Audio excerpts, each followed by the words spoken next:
young fellow came in, and his name was Mark Hess. He was looking for a job as a tool to learn the tool making trade, so we hired him. Mark was a great fellow. He learned fast.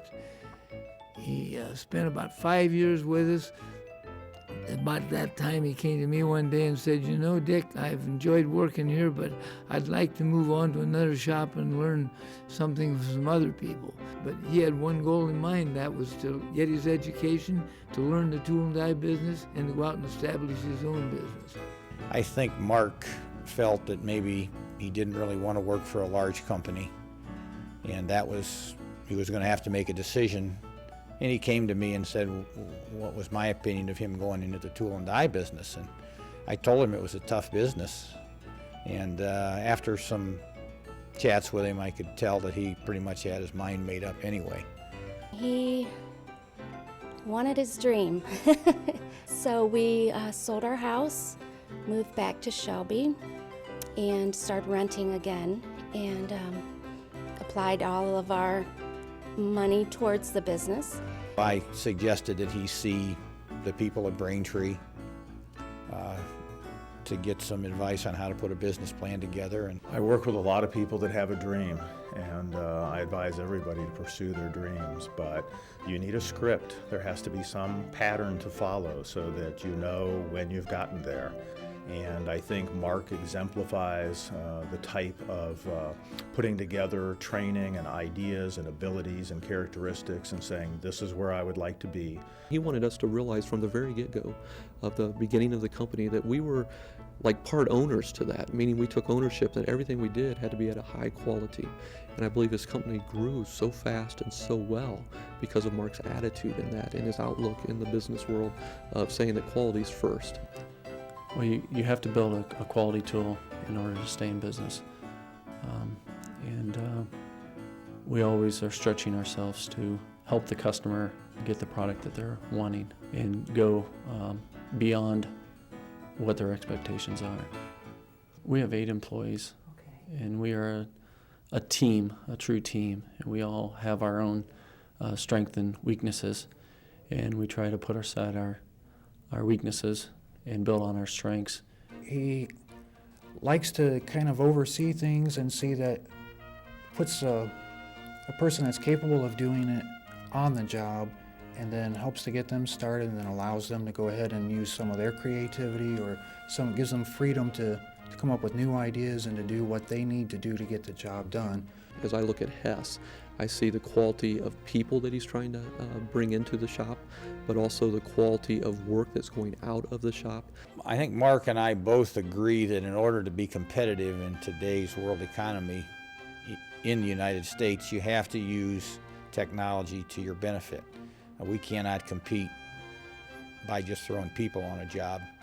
So we have to automate, and Mark has done that. I mean, he's got wire machines, he's got good programmers, he's gotten into die design himself.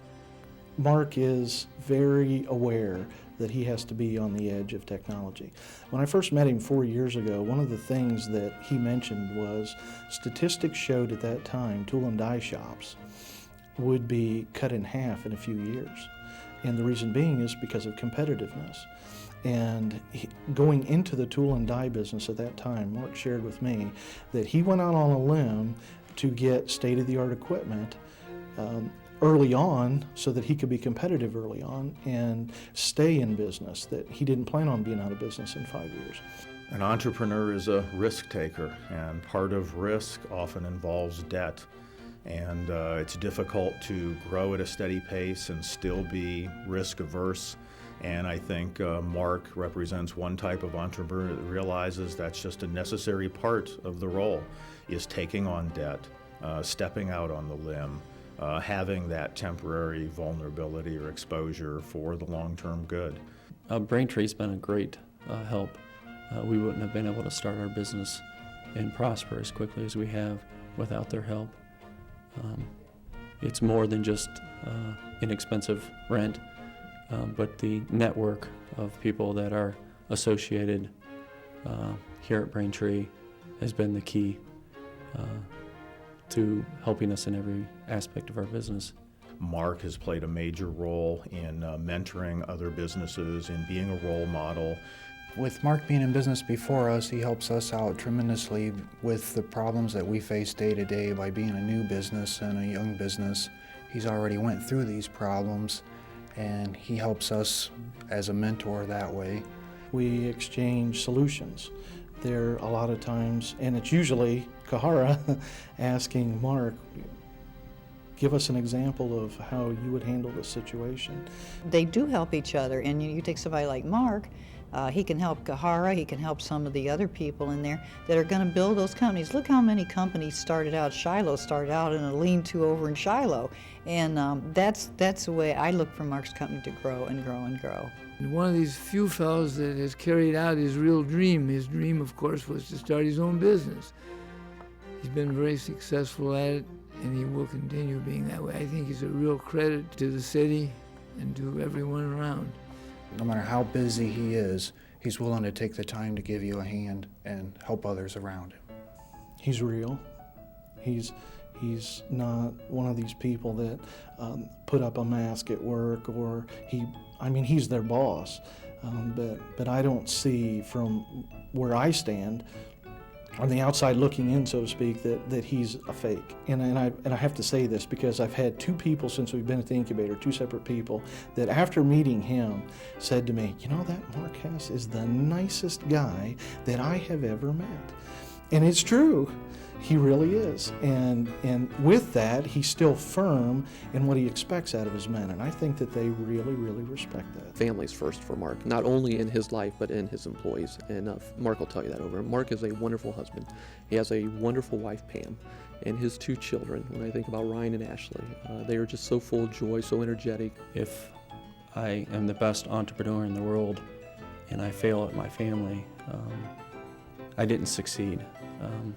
If I'm an okay entrepreneur, but I'm a great dad and I'm a great husband, then I've truly succeeded. So I try to keep that in mind in everything that I do.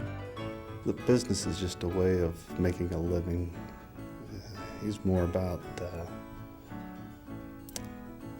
being a man of integrity, being a good dad, being a good husband, and a good friend. And that's really the most important part. The business part's just a way of living. He will basically bend over backwards to help anyone that he can, at his own cost or his own risk or whatever that it takes.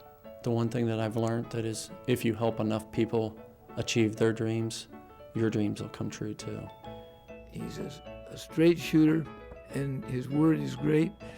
He's a hard worker. He's a good family man. I don't think you can say much more for anyone than those three things.